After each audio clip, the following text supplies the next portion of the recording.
పెట్టిండు కానీ ఇంట్లో పంపించాలి కదా సార్ మమ్మల్ని. అసలు ఇల్లు లేదా ఏమి లేదా, ఆకలికి ఇప్పుడు తింటున్నాం అన్నం. 3 రోజుల నుంచి అన్నం లేదు, ఏడ్చుకుంటా ఇప్పుడు ఇడ్లీ తెచ్చుకొని తింటున్నాం మేము. ఈ పిల్లల బట్టలు లేవు, ఏమి లేవు, కొన్నామన్నా డబ్బులు కూడా లేవు. మేము నాకు కాలు బాగాలేక హాస్పిటల్ నుంచి వచ్చారు.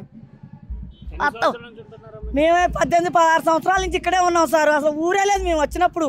అసలు ఇవన్నీ లేవు, ఇది ఒక్క డాబా ఇగో ఇదే ఉంది, అసలు ఏ ఊరే లేదు. ఈ గుళ్ళు కూడా అంత పెంట పోసిపోసారు. ఇట్లా చేస్తే ఎట్లా సార్ చెప్పండి. మిమ్మల్ని గెలిపించినాం, ఇప్పుడు మీరేమో మంచిగా మీళ్ళలో మీరు మంచిగా ఎచ్చుకుంటారు, మేము రోడ్డు మీద పుణ్యానికి వేసుకున్నా కూడా మా అన్నీ ఊడబీకారు, అడ్డులేని కూడా ఊడబీకారు సార్. మేము ఎట్ట ఏం తిని బతకాలి చెప్పండి, ఎక్కడ వండుకోవాలి మేము? దోమలు అల్లాడిపోయినాం, రాత్రి కంటే నిద్ర గోకి వచ్చినాం. నిద్రలే కరెంట్ అంతా పలగొట్టారు అన్నీ. చూడండి సార్, చర్చి ప్రార్థన చేసుకున్న చర్చి కూడా చూడుకోకుండా పలగొట్టారు సార్. ఎక్కడ పెట్టుకోవాలని సామాన్ పెడితే మీరు సామాన్ పెట్టారు చర్చిలో, మీరు సామాన్ పెడతారా చర్చి వాడుకోవాలని చెప్పి కూలగొట్టారు. సామాన్ పెట్టుకుంటాం కదా సార్, మన సొంతమే కదా, పెట్టుకుని అల్ల కలుపుకొని బేరం చేసుకుని వాళ్ళని కలుపుకొని పోతాం. అయితే చర్చిలో సామాన్ ఎందుకు పెట్టారని మొత్తం పలగొట్టిపోయారు సార్.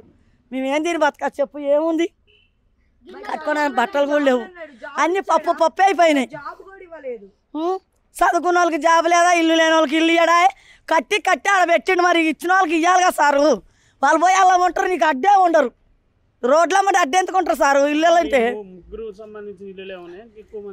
చాలా మంది ఉన్నారు సారు, చాలా మంది వచ్చినాయి. 5-6 ఇల్లులు పాల్గొట్టారు, ఇప్పుడు ఉన్నాయి, ఇంకా చాలా ఉన్నాయి. మళ్ళీ వస్తామని మేము ఇప్పుడు నిన్న పోయి సార్ దగ్గర పోయినా కూడా వాళ్ళు వస్తానంటారు, ఇంతవరకు రాలే. మేమే పోయినాం, మళ్ళీ వాళ్ళు రావాల్సింది మేమే పోయినాం.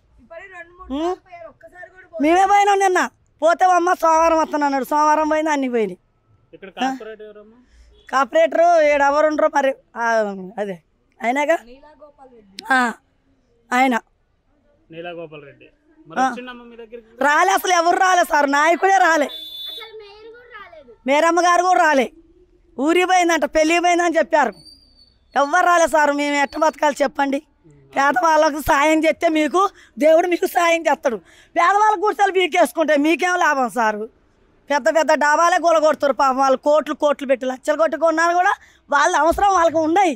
మాకెవరు ఇస్తారు సార్? పొద్దున పోతే సామాన్ బేరం చేసుకొని బతికే వాళ్ళం, మాకేమొస్తుంది సార్? మీరు కొంటేనే మాకు 20 రూపాయలు మిగులుతాయి వస్తువుకి, మేమేం తిని బతకాలి సార్ చెప్పండి.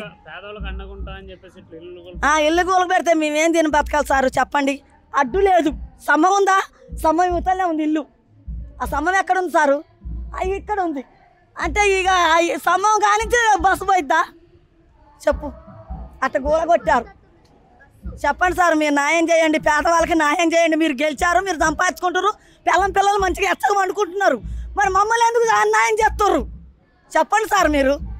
మీరు ఎందుకు మమ్మల్ని అన్యాయం చేయాల్సింది? మీకు రూలే ఉంది, మీకు గెలిపించాం, మేము మీ పలుకుబడి చూసి మేము గెలిపించినాం. మీకు న్యాయం చేసినప్పుడు మాకు న్యాయం చేయాలి. మాకు న్యాయం చేస్తారా సార్? చెట్ల కింద గుట్ల కింద పంపిస్తారు, ఏంది ఇది చెప్పండి సార్. ఇక్కడికి 1 వారం రోజుల నుంచి అన్నం లేదు, ఆహారం లేదు, బట్టలు లేవు, తానం లేదు, నీళ్ళు కూడా లేవు. అవి చూడు, నీళ్ళు కూడా లేవు, కొనుక్కొచ్చుకొని ముఖాలు కడుక్కున్నాం ఇప్పుడు దాకా. ఎవరు ఏం చెప్పలే సార్. దెబ్బకుని వచ్చారు, దెబ్బ ఎంత పట్టుకున్నా కూడా లాగుతున్నారు, కర్రలు తీసుకొని కొడుతున్నారు పోలీసు వాళ్ళు. కట్టాడు పెట్టిండు కానీ ఇంట్లో పంపించాలి కదా సార్ మమ్మల్ని. అసలు ఇల్లు లేదా ఏమి లేదా, ఆకలికి ఇప్పుడు తింటున్నాం అన్నం. 3 రోజుల నుంచి అన్నం లేదు, ఏడ్చుకుంటా ఇప్పుడు ఇడ్లీ తెచ్చుకొని తింటున్నాం మేము. ఈ పిల్లల బట్టలు లేవు, ఏమి లేవు, కొన్నామన్నా డబ్బులు కూడా లేవు. మేము నాకు కాలు బాగాలేక హాస్పిటల్ నుంచి వచ్చారు. మేమే 18-16 సంవత్సరాల నుంచి ఇక్కడే ఉన్నాం సార్. అసలు ఊరే లేదు మేము వచ్చినప్పుడు. అసలు ఇవన్నీ లేవు, ఇది ఒక్క డాబా ఇగో ఇదే ఉంది, అసలు ఏ ఊరే లేదు. ఈ గుళ్ళు కూడా అంత పెంట పోసిపోసారు. ఇట్లా చేస్తే ఎట్లా సార్ చెప్పండి. మిమ్మల్ని గెలిపించినాం, ఇప్పుడు మీరేమో మంచిగా మీళ్ళలో మీరు మంచిగా ఎచ్చుకుంటారు, మేము రోడ్డు మీద పుణ్యానికి వేసుకున్నా కూడా మా అన్నీ ఊడబీకారు, అడ్డులేని కూడా ఊడబీకారు సార్. మేము ఎట్ట ఏం తిని బతకాలి చెప్పండి, ఎక్కడ వండుకోవాలి మేము? దోమలు అల్లాడిపోయినాం, రాత్రి కంటే నిద్ర గోకి వచ్చినాం. నిద్రలే కరెంట్ అంతా పలగొట్టారు అన్నీ. చూడండి సార్, చర్చి ప్రార్థన చేసుకున్న చర్చి కూడా చూడుకోకుండా పలగొట్టారు సార్. ఎక్కడ పెట్టుకోవాలని సామాన్ పెడితే మీరు సామాన్ పెట్టారు చర్చిలో, మీరు సామాన్ పెడతారా చర్చి వాడుకోవాలని చెప్పి కూలగొట్టారు. సామాన్ పెట్టుకుంటాం కదా సార్, మన సొంతమే కదా, పెట్టుకుని అల్ల కలుపుకొని బేరం చేసుకుని వాళ్ళని కలుపుకొని పోతాం. అయితే చర్చిలో సామాన్ ఎందుకు పెట్టారని మొత్తం పలగొట్టిపోయారు సార్. మేమేం తిని బతక చెప్పు, ఏముంది కట్టుకునే బట్టలు కూడా లేవు, అన్నీ పప్పు అయిపోయినాయి. చదువుకున్న వాళ్ళకి జాబ్ లేదా, ఇల్లు లేని వాళ్ళకి ఇల్లు ఇయ్యడా, కట్టి ఆడ పెట్టిండు, మరి ఇచ్చిన వాళ్ళకి ఇవ్వాలి కదా సారు. వాళ్ళు పోయి అలా ఉంటారు, నీకు అడ్డే ఉండరు, రోడ్ల మధ్య అడ్డెందుకుంటారు సార్ ఇల్లు అంటే. ముగ్గురు సంబంధించిన ఇల్లులు ఏమన్నా ఎక్కువ మంది ఉన్నారు? చాలా మంది ఉన్నారు సారు, చాలా మంది వచ్చినాయి. 5-6 ఇల్లులు పాల్గొట్టారు. ఇప్పుడు ఉన్నాయి, ఇంకా చాలా ఉన్నాయి. మళ్ళీ వస్తామని అంటే మేము ఇప్పుడు నిన్న పోయి సార్ దగ్గర పోయినా కూడా వాళ్ళు వస్తానంటున్నారు. ఇంతవరకు రాలే. మేమే పోయినాం, మరి వాళ్ళు రావాల్సింది మేమే పోయినాం. మేమే పోయినాం నిన్న. పోతే అమ్మ సోమవారం వస్తాను అన్నాడు. సోమవారం పోయింది, అన్ని పోయినాయి. కార్పొరేటరు ఎవరు ఉండరు మరి, అదే అయినాగా ఆయన రాలే. అసలు ఎవరు రాలే సార్, నాయకుడే రాలే, మేరమ్మ గారు కూడా రాలే. ఊరి పోయిందంట, పెళ్ళి పోయిందని చెప్పారు. ఎవ్వరు రాలే సార్. మేము ఎట్ట బతకాలి చెప్పండి? పేదవాళ్ళకు సాయం చేస్తే మీకు దేవుడు మీకు సాయం చేస్తాడు. పేదవాళ్ళ గుడిసెలు బీకేసుకుంటే మీకేం లాభం సారు? పెద్ద పెద్ద డాబాలే గొలగొడతారు పాపం. వాళ్ళు కోట్లు పెట్టి లక్షలు కొట్టుకున్నారు కూడా వాళ్ళ అవసరం వాళ్ళకి ఉన్నాయి.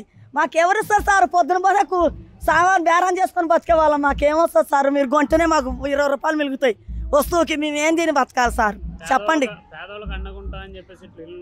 ఇల్లు కూలకు పెడితే మేమేం తిని బతకాలి సార్ చెప్పండి? అడ్డు లేదు, సమ్మం ఉందా? సమ్మం యువతలే ఉంది ఇల్లు. ఆ సమ్మం ఎక్కడ ఉంది సారు? అవి ఇక్కడ ఉంది.